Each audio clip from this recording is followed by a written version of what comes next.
आज बात करते हैं उस एक चीज की जो हर जीवित चीज का आधार है, चाहे वो कितनी भी बड़ी हो या कितनी भी छोटी। हम बात कर रहे हैं कोशिका की, जिसे अंग्रेजी में कहते हैं द सेल।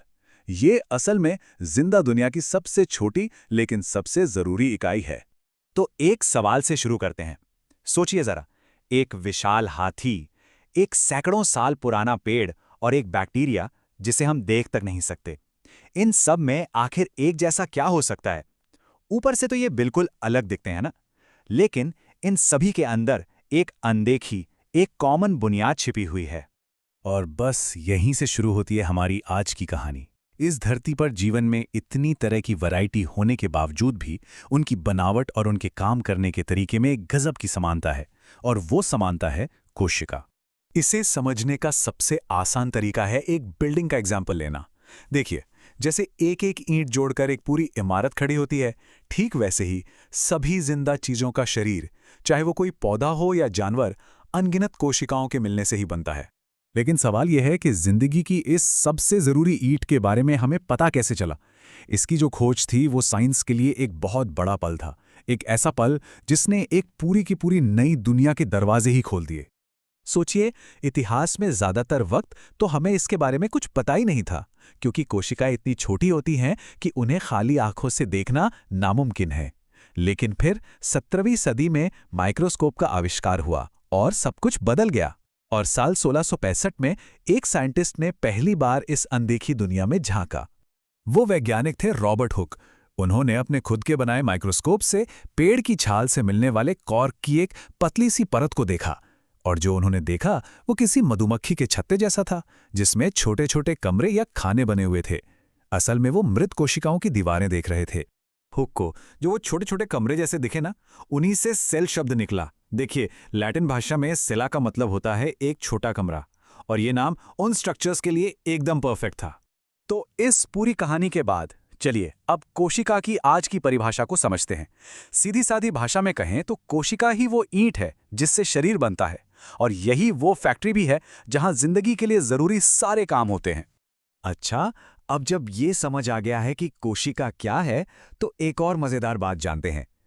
सभी जिंदा चीजों में कोशिकाओं की गिनती एक जैसी नहीं होती, और ये एक बहुत बड़ा फर्क पैदा करती है। कोशिकाओं की गिनती के हिसाब से हम जीवों को दो मेन ग्रुप्स में बांट सकते हैं।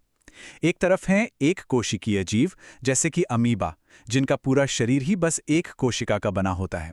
और दूसरी तरफ हैं बहुकोशिकीय जीव, जैसे हम इंसान या फिर केंचुए, जिनका शरीर लाखों करोड़ों कोशिकाओं से मिलकर बना है। लेकिन कहानी सिर्फ गिनती पर ही खत्म नहीं होती। ये कोशिकाएं अपने आकार और अपनी शेप में भी बहुत अलग-अलग तरह की होती हैं।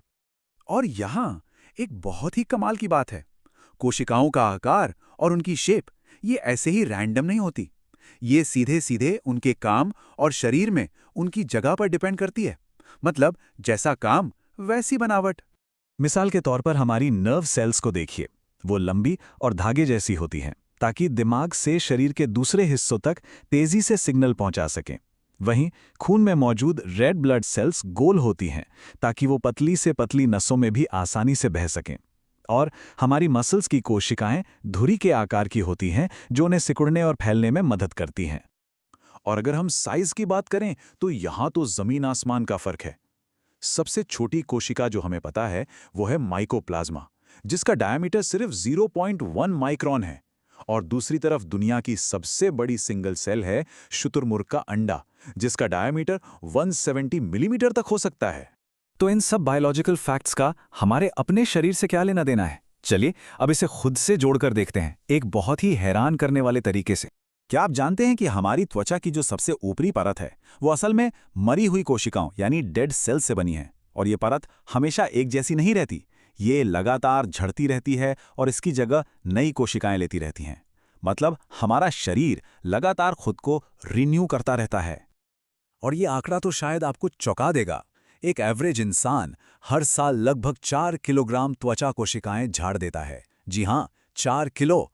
ये इस बात का कितना जबरदस्त सबूत है कि हमारे शरीर में सेलुलर लेवल पर हर वक्त कितनी हलचल होती रहती है। और ये सब हमें एक बहुत ही दिलचस्प सवाल पर लाकर छोड़ता है। अगर हमारी कोशिकाएं लगातार बदल रही हैं, तो इसका मतलब तो ये हुआ कि हम हर साल एक तरह से नए बन रहे हैं। तो सोचने वाली बात यह है कि हर साल हम में से कितना हिस्सा सचमुच नया हो जाता है।